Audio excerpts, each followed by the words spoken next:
अच्छा, मैंने कहा रीलबाज, कंपनियों से सेटिंग करने वाला, तो समझने वाला ये क्यों समझ जाता है कि हमको बोला गया। मेरा सवाल तो ये है, इसका मतलब कि आप उससे अपना संबंध, कोऑर्डिनेशन जोड़ते हैं, तो आप उससे अगर कोरिलेट कर रहे हैं और खुद को पाते हैं, तो इसका मतलब कि कहीं ना कहीं आप जो है इस बात को मानते हैं कि आप वो हैं। तो मेरा इस पर बहुत ज़्यादा कुछ कहना नहीं है। आज आजसू पार्टी का मिलन समारोह है, लोग पार्टी से जुड़ रहे हैं और लगातार पार्टी के कार्यकर्ता जुड़ रहे हैं। लेकिन ऐसा क्यों कि आजसू का सम्मेलन है और बार बार केवल जयराम की चर्चा नहीं, मैंने ऐसी कोई चर्चा नहीं की है। मैंने सिर्फ ये कहा है कि सच्चाई जो झारखंड की जनता के समक्ष आ रही है, जो बेटियाँ कैमरे पे सामने आकर के ये बातें कह रही हैं कि हमारे असमत से खेलने का प्रयास हुआ, हमारे आचरण पर सवाल उठाए गए, तो इस तरह की जो बातें सामने आती हैं ये क्यों आ रही हैं? क्या सारे लोग गलत हैं, सिर्फ आप सही हैं?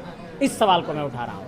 फिलहाल आजसू को और 5-10 सालों में कैसे और मजबूत करना चाहिए और क्या कुछ कदम अपना? नहीं, आजसू ऑलरेडी मजबूत है। आजसू के झारखंड के 32,623 गाँवों में कार्यकर्ता है, 264 पर आपको ब्लॉक हैं, वहाँ पर कार्यकर्ता है। सभी 48 शहरी नगर निकाय क्षेत्र में हमारे लोग हैं। हम लोग राजनीतिक, अच्छा एक बात लोग कहते हैं कि आजसू का भविष्य क्या होगा। देखिए, हमारा अभी सिर्फ एक हमारा एमएलए है और एक हमारे सांसद हैं। मेरा ये कहना है कि 10 सीटों पर जब हम लोग चुनाव लड़े तो हम लोगों ने लगभग 5 लाख वोट लाया। तो अगर हम 81 पर लड़ते तो हमारा भी उतना वोट आएगा, 15-20% वोट आएगा, लेकिन हम तो 81 पर नहीं लड़े। मेरा कहना ये है, राजनीतिक गणित में थोड़ा बहुत होता है, लेकिन राजनीति वैचारिक बिंदुओं पर होती है, सिद्धांतों के बुनियाद पर होती है। तो आजसू का विचार और सिद्धांत ये है कि झारखंड और झारखंडियत की लड़ाई हम लड़ रहे हैं। फिलहाल आजसू का सबसे बड़ा प्रतिद्वंदी कौन बना रहा है? हमारी जो सीधी लड़ाई है वो सरकार से है, सत्ता से है। झारखंड मुक्ति मोर्चा को हम सीधा अपना प्रतिद्वंदी मानते हैं, क्योंकि ये सरकार में है तो सवाल तो इन्हीं से होगा, तो इनसे तो सवाल करेंगे ही, क्योंकि ये सरकार सभी मोर्चे पर फेल साबित हुई है। क्या मैसेज देना चाहेंगे लोगों को? लोगों को यही संदेश देना चाहेंगे कि वर्तमान में जो झारखंड की सरकार चल रही है वो झूठ और फरेब की बुनियाद पर चल रही है। कैसे, इसको एक एक करके मैं साबित कर देना चाहता हूँ। झारखंड सरकार ने कहा हम नियुक्ति कैलेंडर लाएंगे, समय से परीक्षा, परिणाम और नियुक्ति ये नहीं हो पाया। परीक्षाएं विवादित हो गई, जेएसएससी की परीक्षा विवादित हुई, सीआईडी की जांच चल रही है। अभी 26,001 सहायक आचार्य की परीक्षा में भी विवाद उत्पन्न हुआ, डॉक्यूमेंट वेरिफिकेशन पूरे तरीके से नहीं हो पाया। अभी तक 26,001 लोगों को नियुक्ति नहीं मिली है। कहा कि स्थानीय नीति लाएंगे, नहीं लाया। नियोजन नीति नहीं मिली, विस्थापन की नीति नहीं आई, पुनर्वास की नीति नहीं आई। मेरा कहना यह है कि आप जो कहते हैं कर नहीं पाते। सरना कोड नहीं ला पाए, पेशा कानून लागू नहीं हुआ। इन्होंने कहा 75% रिजर्वेशन निजी क्षेत्र में, लागू ही नहीं हुआ।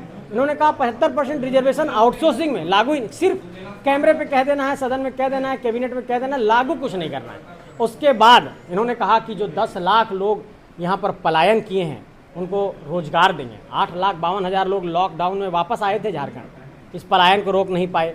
मेरा कहना है ना पलायन रोक पाते हैं, ना विस्थापन पुनर्वास पर काम कर पाते हैं, फिर आप बहाना क्यों बनाते हैं? 5 साल उधर मौका मिला, फिर मौका मिला है। तो ये झारखंड की जनता को यही संदेश देना चाहते हैं कि झूठ और फरेब की सरकार के पूरे कार्यशैली को समझिए और ऐसे लोगों को जवाब दीजिए कि आप सत्ता में आए हैं तो कर क्या रहे हैं।